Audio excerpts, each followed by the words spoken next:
BC రిజర్వేషన్ల బిల్లుకు సంబంధించినటువంటి అంశంలో చట్టానికి సంబంధించినటువంటి అంశంలో మాట్లాడే అవకాశం కల్పించినందుకు తమరికి ధన్యవాదాలు తెలియజేస్తా ఉన్నా అధ్యక్ష. అయితే ఈ రిజర్వేషన్లు పెంపు పైన గత కొన్ని రోజుల నుంచి ఇటు రాష్ట్రంలో రాష్ట్ర ప్రభుత్వంలో ప్రజల్లో కూడా ఒక భారీ స్థాయిలో చర్చ జరిగింది. కొన్నిసార్లు సర్వే సరిగా లేదనే చర్చ విస్తృతంగా సాగితే కొన్నిసార్లు బిల్లు పెట్టబోతున్నామనేటువంటి చర్చ ఇట్లా పలు దఫాలుగా జరుపుకుంటూ వచ్చింది. అధ్యక్ష, నిజంగా ఈ రిజర్వేషన్లు వీటి అంశాన్ని చూస్తే ఇది ద కాన్స్టిట్యూషన్ ఆఫ్ ఇండియా అధ్యక్ష. ఇది రాహుల్ గాంధీ గారు అంటే ఈ బుక్లను ఎక్కువ ప్రమోట్ చేసిండు, అందుకే ఇది ఇప్పుడు ఫేమస్ అయిపోయింది. సో ఈ కాన్స్టిట్యూషన్ ఆఫ్ ఇండియాలో ఇందులో ప్రియాంబుల్ ఉంది అధ్యక్ష. మా పొలిటికల్ సైన్స్ ప్రొఫెసర్ గారు కూడా ఇక్కడే ఉన్నారు కాబట్టి మా గురువు గారు చదువు కూడా చెప్పిండు మాకు, ఇదే పొలిటికల్ సైన్సే కాబట్టి. సార్ ఇందులో ప్రియాంబుల్ అని ఉంది సార్. ఈ ప్రియాంబుల్లో సామ్యవాద అనేటువంటి ఒక పదం ఉంది సార్. సామ్యవాద అనేటువంటిది ఒక సిద్ధాంతానికి సంబంధించిన పదమైనప్పటికీ దానికి కొన్ని లక్షణాలు ఉన్నాయి సార్.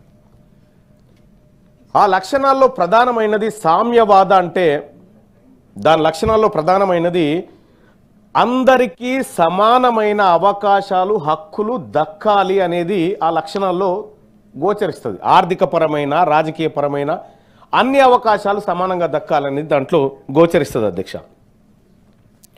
అధ్యక్ష, ఇంతవరకు బాగుంది.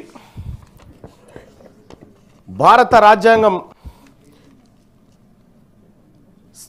ముఖ్యంగా సామాజిక ఆర్థిక రాజకీయ అవకాశాలు అందరికీ సమానంగా ఉండాలని చెప్తా ఉంటే ఇది ఎందుకు రాసుకున్నాం అధ్యక్ష మనం కాన్స్టిట్యూషన్లో?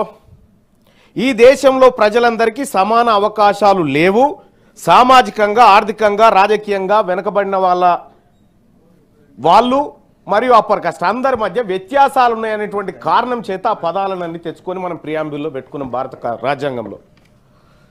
అధ్యక్ష, దీని భారత రాజ్యాంగం ప్రకారం ఈ ప్రజలందరినీ, ఈ దేశంలో ఉన్నటువంటి ప్రజలందరినీ సమాన స్థాయికి తీసుకొచ్చి సమాన సంపద పంచి సమాన హక్కులు పంచి తద్వారా ఈ దేశం పరిపూర్ణమైన ప్రజాస్వామ్యాన్ని సాధించాలనేది ఇందులో ఉన్నటువంటి ఉద్దేశం అధ్యక్ష. వెనుకబడిన తరగతుల వాళ్ళు ఈ దేశంలో ఉన్నారని భారత రాజ్యాంగంలోని ఆర్టికల్ 340 చెప్తుంది అధ్యక్ష. ఆర్టికల్ 340ను భారత రాజ్యాంగంలో పొందుపరిచి 75 సంవత్సరాలు గడుస్తూ ఉంది అధ్యక్ష. 75 సంవత్సరాల నుంచి ఈ దేశంలో వెనుకబడిన తరగతులు ఉన్నారు అని 75 సంవత్సరాల నుంచి ఈ రాజ్యాంగం చెప్తుంది అధ్యక్ష.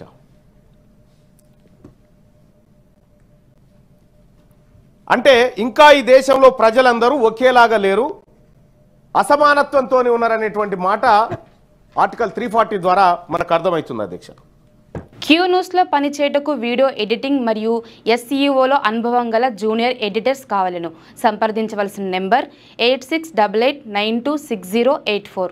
లేటెస్ట్ న్యూస్ తెలుగు మరియు ఇంగ్లీష్ అప్డేట్స్ కోసం ఇప్పుడే క్యూ న్యూస్ అఫీషియల్ యాప్ ని ప్లే స్టోర్ నుండి డౌన్లోడ్ చేసుకోండి. సరికొత్త సమాచారాల కోసం క్యూ న్యూస్ వెబ్సైట్ ని ఫాలో అవ్వండి. ఛానల్లో ప్రాంతీయ, జాతీయ, అంతర్జాతీయ వార్తలు వీక్షించండి. లైక్ చేయండి.